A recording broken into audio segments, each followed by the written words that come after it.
آپ کا نقطہ بریک سے پہلے ادھورا رہ گیا تھا، اس کو بھی مکمل کیجیے گا.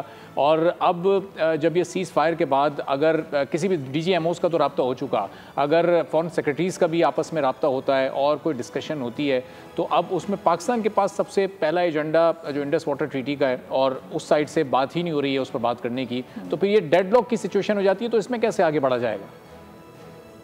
دیکھیں، اس کو میں تھوڑا سمپلیفائی کر دیتی ہوں، کیونکہ جو انڈس واٹر ٹریٹی اگر آپ اس کو پورا پڑھیں تو وہ کافی ٹرکی ہو جاتا ہے، لیکن اس کی سمپلیفیکیشن کے لیے بس اتنا سمجھنا ضروری ہے کہ جو پانی ہے، نہ بھارت کو اجازت ہے کہ روک سکے، نہ پاکستان کو اجازت ہے کہ وہ روک سکے. اس ٹریٹی کے تحت کوئی بھی ملک یہ پانی روک نہیں سکتا، اور اگر کوئی یہ کرتا ہے تو پھر اس کو انٹرنیشنل باڈیز اس کو ایبسلیوٹلی ہیلپ کریں گی. اور یہ وہ واحد معاہدہ ہے کہ جب پاکستان اور بھارت کے تعلقات خراب ہوئے ہیں، یہ موسٹلی قائم رہا ہے. تھریٹس تو آتے رہے ہیں، لیکن بہت ہی ونس ان اے بلو مون ہوا ہے کہ انڈیا نے ایسا کیا ہے. تو مجھے لگتا ہے کہ diplomatically at this very moment Pakistan would not bother کہ انڈیا کیا سوچ رہا ہے، کیونکہ جو تواتر سے ٹرمپ کی اسٹیٹمنٹس آ رہی ہیں، پاکستان کو یہی راستہ اختیار کرنا چاہیے کہ آپ انڈائریکٹلی آئیں اور انڈیا پہ اپنا پریشر مینٹین کریں. ٹرمپ صاحب کی ریسنٹ اسٹیٹمنٹ یہ ہے کہ maybe we can get them Pakistan India together a little bit where they can go out and have a nice dinner together.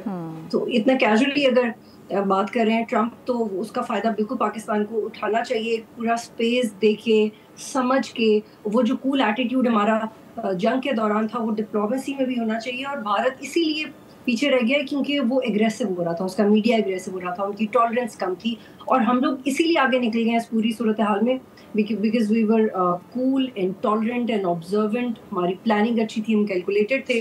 تو مجھے لگتا ہے کہ پاکستان امریکہ پہ ٹرسٹ اور ریلائی کرتے ہوئے، مجھے لگتا ہے کہ یہ بہت بڑا مائل سٹون ہے جو پاکستان نے اچیو کیا، کیونکہ نارملی چاہے آئی ایم ایف کی ڈیل ہو، افغانستان ہو یا مسئلہ کشمیر ہو، ایک کارڈ تھا جو ہمیشہ انڈیا کے پاس ہوتا تھا، اور وہ تھی اس کی پی آر. لیکن اب پاکستان نے انڈیا کی پی آر خراب کر دی ہے، اور وہ اس پی آر کا بہت حد تک فائدہ ہم خود اٹھا سکتے ہیں. تو مجھے یقین ہے کہ اگر ہم جیسے ہم اسمارٹلی پہلے چلے ہیں، آگے بھی چلیں، تو ہم انٹرنیشنلی انگیج کر سکتے ہیں اپنے آپ کو ریجن سے باہر. سبسکرائب کریں اور بیل دبائیں تاکہ کوئی خبر رہ نہ جائے.